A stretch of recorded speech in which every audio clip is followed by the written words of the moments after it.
Good morning, and thank you so much for joining us on this Thursday morning. Just while we wait for everyone to join us, feel free to pop in the chat function, just say hello, introduce yourself. Obviously, if we were face to face, we'd be able to network beforehand. So don't miss that opportunity. As I said, feel free to say hello, tell us a bit about your business. You're welcome to put contact details in there. That's not a problem. Yeah, just tell us a bit about you just while we wait. We'll give it a couple of minutes because I don't want it take away from the amazing presentation which you're going to have from Michelle. So yeah, feel free to pop in the chat function, introduce yourself. Also, let us know what your plans are for this weekend. We're all up for new ideas. Michelle, what have you got planned for this weekend? Well, it's my birthday tomorrow, so I'm having a virtual birthday party. I've booked a singer and loads of us are going to go online and listen to her. So I thought it might be lockdown, but that's not going to stop me having fun. So I love that. Happy birthday for tomorrow. You. Let us know if there's any more birthdays out there and what you're doing. Claire says it was my birthday yesterday, so happy birthday, Claire, for yesterday. Let us know if you did anything or if you've got any plans for this weekend. And don't forget, if you have a lockdown party, I think everyone is going to, if you have a lockdown birthday party, then you get to celebrate it again post-lockdown. I mean, who doesn't want to feel like the Queen and have more than one birthday? I know I do. Hi, Kira. Interested to know what this Zoom will involve. Do you mean the session? Let us know. Also, make sure that when you're sending any sort of chat messages, send them to panelists and attendees just so everyone can see them.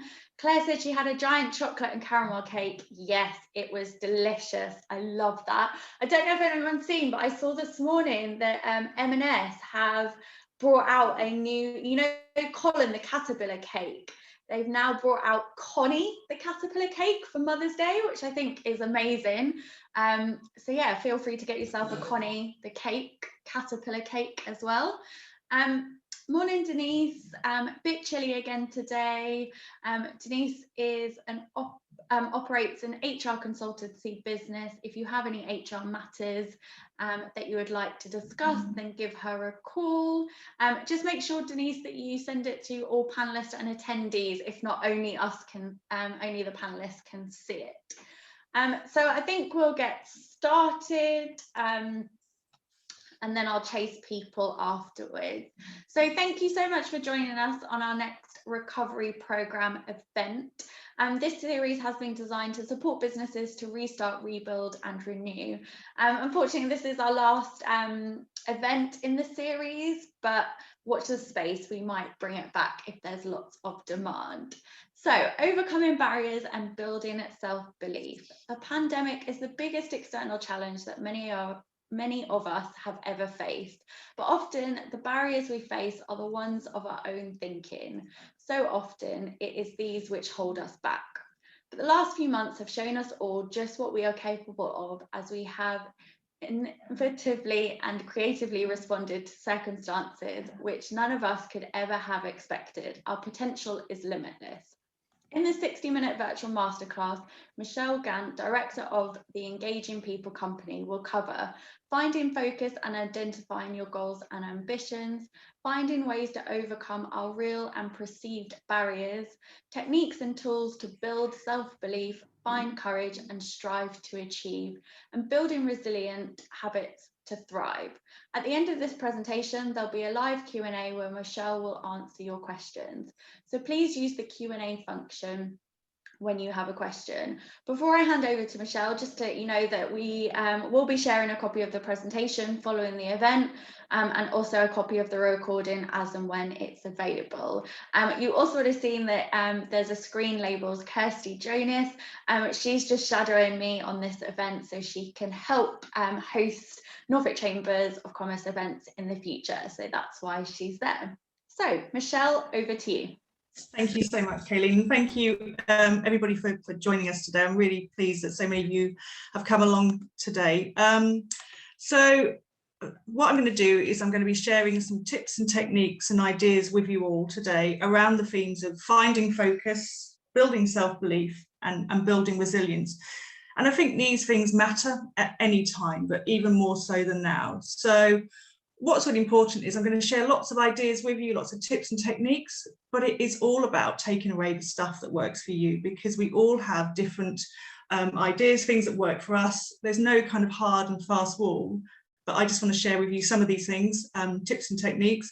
And to be honest with you, most of them I use myself at some time. So hopefully they'll be useful to you, and obviously ask me any questions at the end.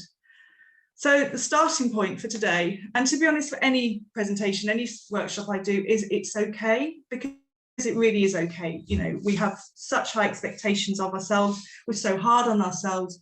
We talk about the things that we feel like we should achieve. And actually, it's okay. Wherever we are, whatever we're doing in our lives, it's okay. And that's true at any point, but even more so now when we are living in a pandemic. We have unbelievable pressures upon us. It's okay. And it's really important that we focus on ourselves and recognize that. So, as I said, the first thing we're going to talk about is finding focus. And how can we find focus when things can often seem muddled, when there's a lot going on, when, you know, perhaps we're not feeling in a great place ourselves. So how can we find focus? And I think we often talk about goals. We talk about setting goals, and goals are really important, but it's also about having a framework for the goals that we set. So when we set up organizations, when we work for organizations, we think about what's our vision? What is the difference? What's the outcome that I want to achieve? You know, so for example, the purpose of my company is essentially to make people happy. It's kind of that simple. But the purpose, do we ever think about what's the purpose? What's the outcome that I want to achieve with everything I do? And this isn't necessarily work related. So often when we're thinking about, you know, that bigger picture, before we kind of get into setting goals, thinking about what is the purpose? What's the difference that I want to make? What's the outcome that I want for myself? And a really key part of that is values. Now, I imagine a lot of you work for organizations that have values. The values are the how we do what we do. And I think values are absolutely fundamental to organizations, but they're really important to us too, because we will all have personal values. And I don't know if you've ever stopped to think about, what are your values? You know, what matters to you? What's the kind of non-negotiables for you? So, for example, it might be fairness, equality is a really important value for me. And the thing about when you realize and recognize what your values are, it gives you a framework. It gives you something to test decisions on, and it can give you a kind of measure. So you might often go into an organization and feel like it isn't quite a right fit. It's probably because the values aren't there. So understanding what are your personal values, taking the time just to reflect, and there might be some things popping into your head now to think, actually, that's a really important value for me. But the thing is, when you write them down, when you kind of identify what those personal values are, what it does is it gives you a framework, and it allows you to make decisions in terms of setting your goals, because you understand what you tolerate and what you won't tolerate. It's a check and balance. And somebody once said to me, have you ever felt that you met someone and you just don't get along with them? You can't quite work out why. And it's often because of our values, and our values are absolutely fundamental to us. So taking some time just to reflect, what are your values? What matters to you will allow you to set up a framework when it comes to setting goals. And then we come on to setting goals. And setting goals is something that's really, really important, because goals give us focus, it gives us purpose, it allows us to understand what we want to achieve. It's not just about our work, though. We're so focused on, these are my goals for work, but what about the goals for yourself? You know, what is it that you want to achieve? And they can be big goals, or they could be smaller goals. And it is very useful. And I'm sure you're very aware of the SMART measure for goals. So specific, measurable, achievable, realistic, and timely. And the other thing about setting goals is write them down or say them out loud. Be brave and commit to them, because when you write them down and you say them out loud, you actually have a better chance of achieving them. And sometimes it can feel a bit scary to kind of come out and say, these are my goals. But as soon as you kind of write them down and say them out loud, you're committed to them. So I'll give you an example. So last year I wrote a blog with 75 other people, and I wasn't sure whether to do it, but I said out loud, I said, I'm going to turn this into a book. And I wrote this down and I said, I'm going to turn it into a book. And it was something I wanted to do, but as soon as I wrote it down, I was committed to it, and it was going to happen because I believed in it, and I'd made that commitment to myself and to other people. So don't be shy, don't be afraid of saying your goals out loud. And don't be afraid of setting big ones and small ones. It could be that you set goals for each month. So this month, I just want to reduce my mobile phone use by, how much percent I want to put it away at 6 o'clock at night and not pick it up till 7 o'clock in the morning. And the thing about when you set goals, and small goals as well, the more you achieve them, the more you realize that you're capable of achieving more. And it kind of sets this really, really powerful cycle.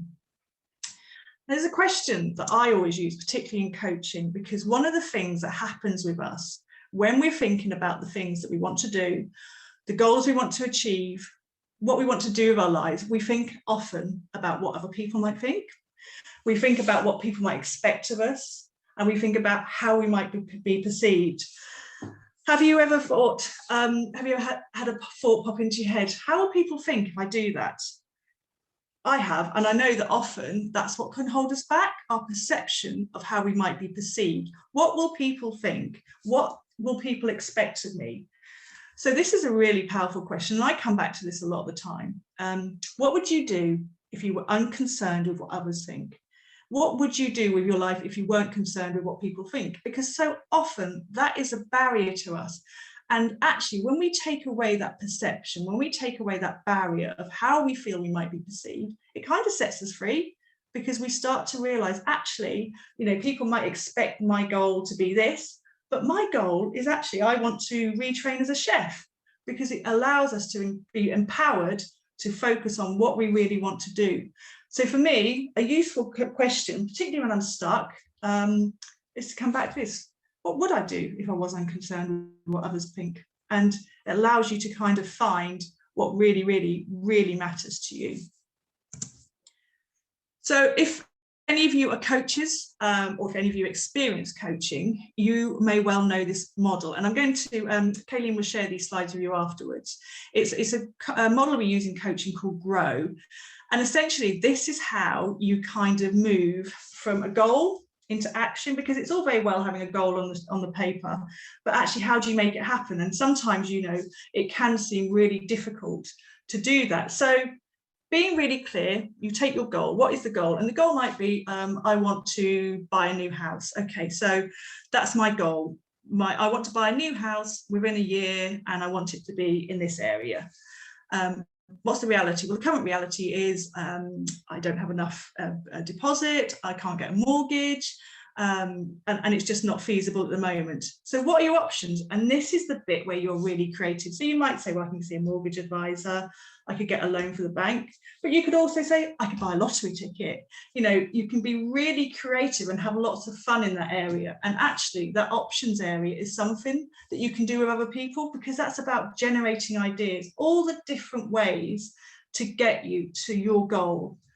And then when you have all those options, it's about focusing on, okay, so what are you going to do? What one thing? What's the next thing you're going to do? So you might take an action from that. So the action I'm going to take from those options is, I'm going to set up a monthly direct debit of £100 to help me to start to save money. That's an action.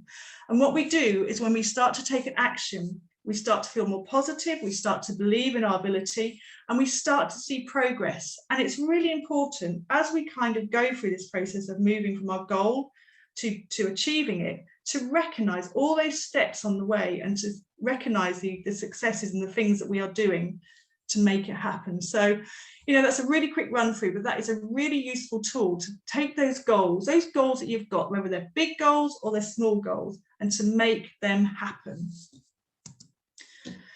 And the other thing I think that's really important, and particularly I think as a human race, we're very good at this, is thinking about, what can I do? And perhaps that's never been truer than during the pandemic, when it feels that, what can we do? There's a lot of stuff going on. There's a lot of stuff going on for our families, for our businesses. So what can I do? That's a really useful question. What can I do in this situation? and this is probably the favorite model of mine, I use it all the time, and it really brings me back to what I can do, what difference I can make. So, you know, if you think about the pandemic and think about what's been going on right at the start of it, it was really, I found it really, really difficult. So it was really important to kind of come back to focusing on what I could do. So what can I control? Well, I can control washing my hands. I can keep my distance. What I can influence people around me by my behaviours. I can influence my daughter to do the same. But what's really important to focus on the fact is that I am not an epidemiologist. I'm not a virologist. I'm not in a position of government power. I can't make those decisions. I cannot make this go away. I cannot find a vaccine. Yet this is the stuff that we often find ourselves worrying about, the bits that we can't control or influence. So probably over 95% of the time where we find us are stuff we can't do anything about. And what happens when we get hooked into those thoughts about what ifs, it's like going around on a hamster wheel, because you're not going to be able to resolve it. You're just going to keep going round and round, trying to work out the answer, but there is no answer because you can't do anything about that stuff. So in accepting that, it sets you free. It's really important, this tool, because what it does is it will set you free. It will allow you to focus your energy and, you know, your efforts on what you can do. And even if it's just small stuff, you can always do stuff. There's always something you can do. So I think what this tool is very empowering. It allows you to realize where your power lies, because you always have power. There's always stuff you can do, but there's a whole range of stuff you can't do anything about. So letting that go frees you. It sets you free to focus on the stuff that matters. When I work with people on this, we talk about a sodic bucket. Other people call it something else. But basically what you can do is you can actually draw these circles out. The bits that I can control are this, the bits I can influence are this, and the bits that I can't do anything about, you know, it can be quite cathartic to write those on a piece of paper, screw them up and put them in your sodic bin, because actually there isn't anything you can do about it. Another example of this is a really powerful one for me was, I used to be really scared of flying, and I used to say it's not a problem, but when I booked a holiday, gosh, what were those things? I would be really worried for several months before I got on a plane, and I'd get on a plane and it would be like a white knuckle ride, especially for the person sitting next to me who would have my talons in their hands. So it was a really difficult time for me, and for a while, you know, it just became this vicious cycle. I felt that I couldn't do anything about it. I'm scared of flying and there's nothing I can do. But after a while, I realized that I have power in this situation. So what can I control? Well, I don't have to get on a plane. No one's making me go on holiday abroad. But I can control things. I can control breathing. I can control getting to a hotel the night before, so I'm a little bit calmer. I can control getting to the airport early. I can control choosing where I sit. I can control having therapy. I eventually had hypnotherapy. That's the bit I can control. I can influence how I might feel on the plane, perhaps by not drinking alcohol before I got on the plane. But the things that I can't control or influence are, I cannot control if wing falls off. I cannot control if there's a bird strike. Yet this was the stuff that I worried about constantly on a flight. And after a while, I realized, actually, you know, the stuff that I can control, that's where my power lies. And the stuff I can't do anything about, I've just got to put it to one side and accept I can't do anything about it. So, you know, this is a really powerful tool for finding focus, particularly if you're stuck, and it can help with your well-being. So what about building self-belief? So probably one of the biggest things for building self-belief is the way we think. Your thinking, more than anything else, shapes the way you live. It's really true that if you change your thinking, you can change your life. The way that you think will influence your life experience.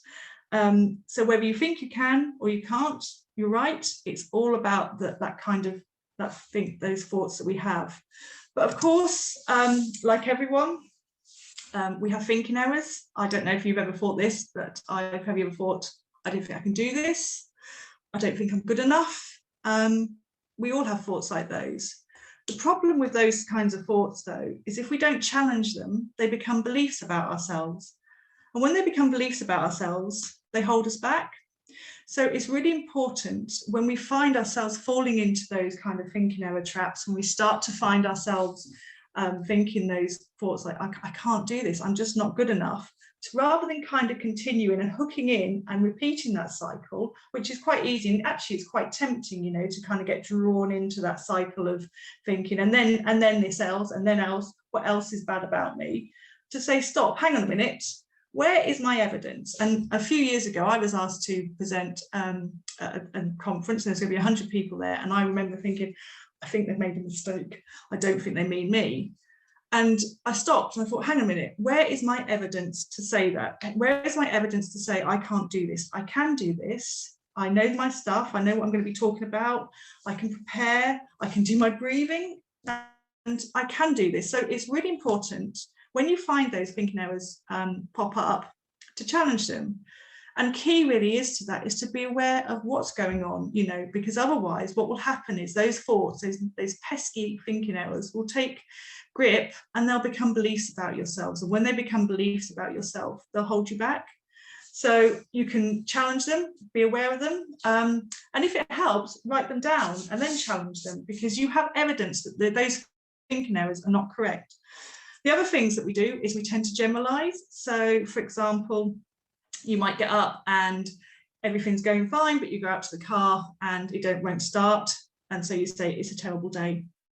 Actually, gosh, what a terrible day. One thing went wrong and we discount all the other amazing things that might have happened, just the normal good things like having a nice breakfast or having a laugh at a TV program. We discount all that and we focus on the negative. And when we generalize and we say it was a terrible day, we perpetuate that belief, we perpetuate that feeling. The other thing is we catastrophize. We're very good at projecting into the future and thinking this is going to happen and then this will happen and this will happen from one tiny thing that's happened. So again, when we notice ourselves doing that, stopping and saying, hang on, bringing myself into that moment, I do, in this moment, all is well, and bring myself back to the moment. And we're very good as well at focusing on the negatives. And if we flip that and focus on the positives, we'll find it's much, much better for us. So I'm going to talk a little bit about focusing on the good stuff, because the more we're able to do that, the more solution focused we become and the better it is for our well-being. So I'll give you an example. So my husband is retraining at the minute in a new career, and that all got put on hold because of obviously what's happening. So we're in lockdown. So that meant he's not able to kind of go and carry on with his studies at the minute. So if we looked at that, we could say, gosh, what a disappointment, what a pain, it's going to put you back starting. That's such a terrible thing that's happened. Or we could do what we did, we say, this could not have happened at a better time. We've got homeschooling. You can spend this time with our daughter. It couldn't have worked any better. And actually, you know, you're only going to get this opportunity once in a while, well, hopefully never again, to kind of spend time teaching her at home. And by doing that, you focus on the good stuff. And the more that you're able to do that, to look at the situation and not get pulled into those negatives, to focus on the positives, the more able you are to do it, and it becomes habit, so it becomes natural. And that's really good for your well-being, but it's also really good for your self-belief. So looking for those opportunities, whenever you're presented with a situation and there's a negative, and it's easy to kind of get drawn into that negative, and then you might start catastrophizing or generalizing. Stop, pull back and think, hang on a minute. There's always something to be grateful for. There's always positives to be found in any situation. And obviously, like a lot of these things I'm talking to you about now, you know, it is about making them natural. So building habits, looking for ways to build habits around this stuff, it is a way to kind of embed them into your life. And I've got a couple of exercises which I will share with you, which can help that. The other thing that we do is we struggle with our feelings. So when we have a feeling, we tend to try and fight it if it's a negative one, rather than just accept it. And somebody told me once that feelings physically stay in your body for 90 seconds. But what happens is we keep them there. So, you know, you might wake up and you have a negative feeling, and that sustains for the day, because what happens is we get hooked onto it and we start thinking about it. So I feel sad, I feel really sad. And then you start exploring why you feel sad, what else makes you sad, rather than saying, I accept this, I feel sad, and that's okay. We never accept our feelings. We often kind of fight against them. And there's a saying, what you resist persists. So this can be quite a difficult one, but when you acknowledge your feelings and just accept them, rather than starting to fight against them, they will fade away. When you grip onto them and you hold onto them and you struggle with them and you fight with them and you start to grip into thinking about them, they sustain. And often they can generate more negative feelings. So this is quite a difficult thing to do, but actually just stopping and accepting the feelings. And one of the things I do is I say, it's okay to feel like this. It melts away, because once what happens is we grip onto those feelings with our force and it perpetuates. So the way you talk to yourself matters. Sometimes I think, the way we talk to ourselves, we wouldn't talk like that to anybody else.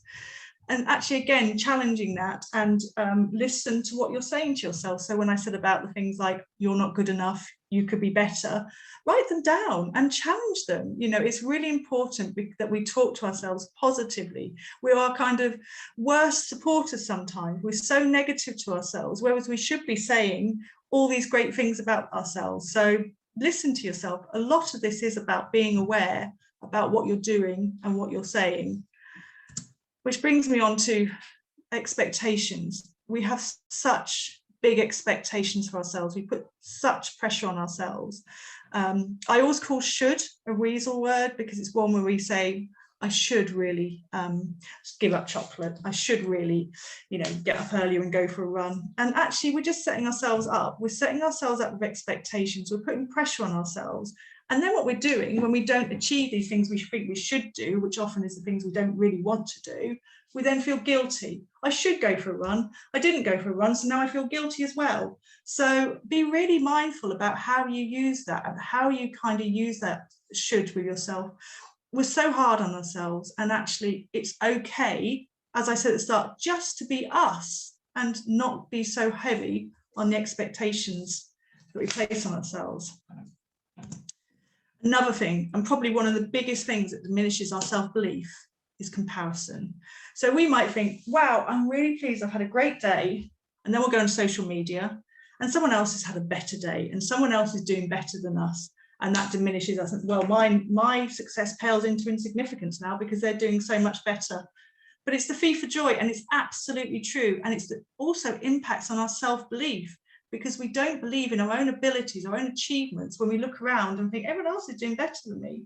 By the way, it's not the case.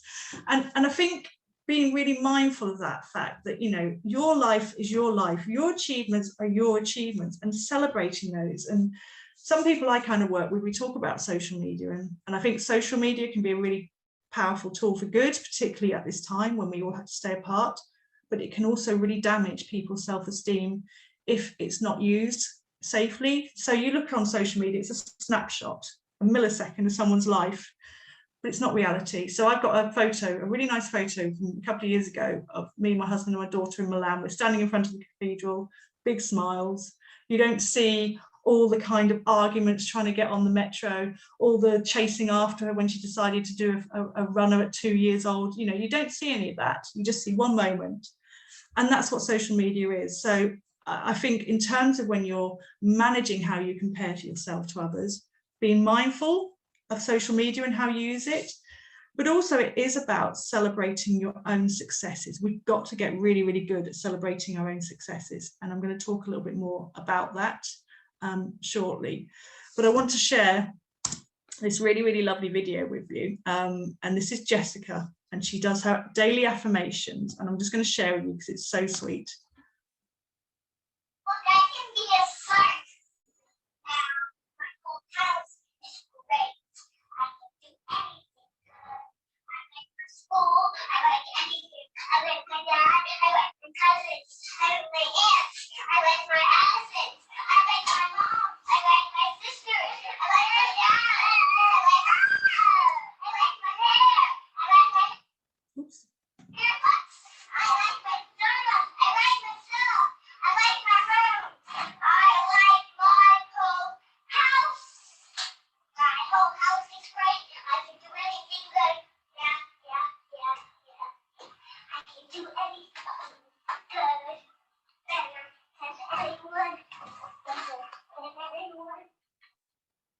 So I think that's a really lovely example of someone who is building self-belief through affirmations. And I imagine, you know, someone's thinking, oh gosh, you know, I'd never do that. And it's easy to watch a child doing that because, you know, it's something, the way we talk to each other is probably easier when we're younger. But it's so lovely and it's so true. You know, I talked a bit earlier about the way you talk to yourself matters, and affirmations is one way that you can do that. Just saying things, positive things out loud about yourself, you know, whatever feels comfortable. You know, this has got to be what works for you, what's comfortable for you. But the more you hear it, the more you believe it, the more you believe in yourself, because it is true. Those things that we know deep down about ourselves, saying them out loud helps us to build that self-belief. And I think Jessica's got it right in terms of, you know, the self-belief that she's building from a really early age. So, okay. Right, again, thank you. Let's see if we can move on. Okay, so here we go. So celebrate every win, no matter how small. And this comes back to, you know, what I said about comparison. One of the things that we can do is celebrate every win. Often we wait until we do big things, we have big successes, we might get a new job, we might get a new client, we might buy a new house, a new car, and we say, yeah, I'm really happy about that. But actually there's stuff in every single day, in all the things we do, to celebrate and to take notice of. And the more that we do that, the more we recognize and celebrate everything, the more it will build our positivity, it will build our self-belief, and the more that we're able to do all the things we want to do. So when I first started 4 years ago working for myself, I used to keep a little diary every day, and I wrote 3 good things every day about the business, just about the business. And at the start, it was things like somebody liked my post, or I had a lovely conversation with somebody. And the thing was, it was allowing me to focus on the positive in a really uncertain time, you know, all very new. And I was able to look back and think, yes, all those things I did, there is so much to celebrate in those successes. So don't wait for the big wins. Build that into your everyday. Celebrate the wins, celebrate the big stuff, whether it's work or at home, because the more you'll do that, the more able you are to recognize your own successes and not worry about what's going on with everybody else. Another thing that helps us build our self-belief is overcoming our fears and recognizing and doing things different. So there's a saying, and I've been thinking about this for a little while, the do one thing that scares you every day. And I've kind of reflected on that, and I thought I can see how that would work in terms of building your self-belief, and how it would work in kind of allowing you to overcome your fears. But, you know, what does it mean, one thing every day that scares you? So I've kind of developed something slightly different, which is do one thing out of your comfort zone every day. Because what you do when you do something slightly out of your comfort zone, you start to build in more self-belief, because you'll start to see all the things that you're doing, and it will allow you to become more open to opportunity and to ideas. So these, again, do not have to be big things. I remember when it was snowing, I went out and did snow angels with my daughter, and I've never wanted to do that before, because I thought I'm going to get wet and cold. So I did that, and it was out of my comfort zone. You know, it could be trying a new food, but looking for an opportunity to do one single thing out of your comfort zone every day will start to help you to kind of overcome fears and build your self-belief. And the other thing I think that's really important in building self-belief is around intent. So we often measure the outcome, so we don't know if something's been good until it's done. We measure the success. We say that was really good. That was a really good meeting. That was a really good piece of work. We don't actually measure the intent.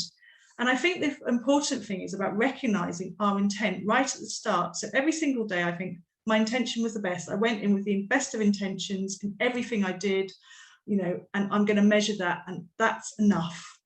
Because we can often judge ourselves on the outcomes rather than measuring and reflecting on the intent, because we had the very best intent, we had the very best efforts at the start, and that's enough. That's all we can do. And coming back to intent as a measure will help us to believe in ourselves and to build that self-belief. And empowering others, because when we connect, you know, as we do through the chamber and the opportunities to connect with each other, we support each other. And when we empower others, we become more empowered, we become more believing in ourselves. We're looking for opportunities to help others and to see people who might need a bit of a lift, always looking for those opportunities, because empowering others allows us to believe in our own abilities, because we'll see what we're capable of and what we can do. So I'm going to touch on resilience and how can we build resilience. Now, a lot of the stuff that I've talked about already around challenging thinking errors, about being careful of comparison, will help you to build a resilient mindset. And this is a lot about kind of building habits. So a lot of this stuff is, these are all ideas, but the way you kind of embed it in your life is making it part of your everyday. And it takes 21 days to build a habit. So finding things that you like and building them into your day for 21 days will make it stick. So I'm sure that many of you know this as a way of building resilience. I'm sure many of you come across the 5 ways to well-being. So there's a thought that and a strategy that says we need 5 things in our life to build our well-being, to be resilient, and they are connect. We need to connect with each other. We need that interaction. And at the minute, obviously that's mostly virtual, but we need that connection with people. We need to be active, and that could be, doing your marathon running, or it could be walking up and down the stairs 10 times a day. We need to take notice. That's often about kind of mindful practices. It could be meditation, but it's about stopping and taking notice of things around us. Keep learning. I know that the Chamber's now got the knowledge hour that you're doing and promoting. And I think, that's really important. We've got to keep growing, and whatever way that works for us. When we think about keep learning, we maybe think about kind of a traditional course and environment, but it can just be reading Wikipedia or whatever works for you. But we've got to keep growing, and we've got to give. And I think, the pandemic has shown how much we've been doing that. So give to each other. And it doesn't have to be monetary. I often say, the best thing we can give people is our attention and listen to each other. That's one of the kindest, most respectful things we can do. So whatever way it is. And one of the things you might want to reflect on is, what are you doing around each of these ways to well-being? What things are you doing? Are there any gaps? Are there any things that you feel, actually I could do a little bit more in this area? This is a useful framework to kind of reflect on, check in, and see what you might need to do more of. The other thing that is really useful, and I said to Kayleen about a book link that I've used, is the way we start the day and having a morning routine. And one of the ways that we can kind of build resilience and greet the day in the best shape and the best positive form we can is with a morning routine, and whatever that form. So kind of, rather than rolling out of bed in your pajamas, going straight to your office is not necessarily going to embed you ready for the day and build you up and make you able to kind of deal with everything that's going to come. But actually having a morning routine can be really powerful. It kind of allows you to prepare for the day and greet the day in the best way. So I do a morning routine, and I used a book called by Hal Elrod, and I think Katie's going to share that with you, The Miracle Morning. And so every morning I get up and I do exercise, I do meditation, I write my good things for the day, 3 good things, 1 thing I'm grateful for, 1 thing I'm looking forward to, and I read. I don't spend lots of time on each of those. I spend 40 minutes exercise, 10 minutes on everything else, but it allows me to greet the day. And it took me 21 days to build that habit, and I've been doing it for 2 years now. And that's been the most transformational thing in terms of building my resilience to face everything that then comes in during the day, all the kind of requests and things I have to do, at home, at work. So that's one tool that can be really good. And again, this is about what works for you, whatever might be your routine or however you want to greet the day, but it's about preparing for the day. And then just finally, I talked a lot about focusing on the positive, celebrating the successes, and getting into the habit of noticing the good things in your life. So one of the things that you can do this personally, but you can also do this with teams. So if you're in a team meeting, you might say to your colleagues, right, we're each going to go around and say, what's our one good thing for today? What thing are we most proudest of? You can do it virtually with people in terms of how you engage with each other, but you can do it for yourself. And the thing that you can do every day, it's really simple, just notice 3 good things. I do this, sometimes I do more. It depends on how how I'm feeling, but I always do 3 good things every day. And during the pandemic, at the peak of it last April, May, that was quite difficult, but there was always something to be grateful for. And what happens is when you write these down, you start to notice all the amazing things in your life that you might have overlooked. And you also build yourself a little diary to kind of look back on and think, gosh, you know, when times are tough, look at all this amazing stuff in my life. And it's something to do when times are good, but it's also something to do when times are bad, because the more you're able to notice the positive stuff in your life, the more you're able to be resilient, the more solution focused you're able to be, and the more you're able to find positives in any situation. So, you know, I'd just like to invite you today to maybe reflect on that and think about what might be your 3 good things just from this morning, because they might not be big things. It might be you had a nice breakfast. It might be you had a nice walk. It could be anything. It could be somebody sent you a nice message. But there's always good stuff in the day, and it's so easy to fall into the trap of focusing on the negatives. But the more we notice the positives, the more we realise how many positives there are in the world. So I just come back to really where I started from. It's okay, you know, whatever is going on for you, however you're feeling, if you've got up today and you're full of motivation, or you've woken up and you think, oh my goodness, you know, another day in lockdown, it's okay. Whatever you are feeling is okay. And finally, this is my favourite quote: believe in yourself and you will be unstoppable. All of this, you know, that you want to achieve, all those things, goals, it's all an inside job. It's all about looking at what's inside, thinking about your mindset, building in practices, and you will be unstoppable. So that's really a very quick run through. I mean, there's a few things that you might want to kind of take away and try, like the 5 ways to well-being, the 3 good things. Maybe you want to have a go at the GROW model.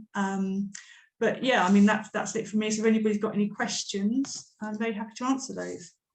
Thank you so much. So just to remind people, if you've got any questions, pop them in either the Q&A or the chat function, or you could virtually raise your hand and verbally ask, whichever you would prefer.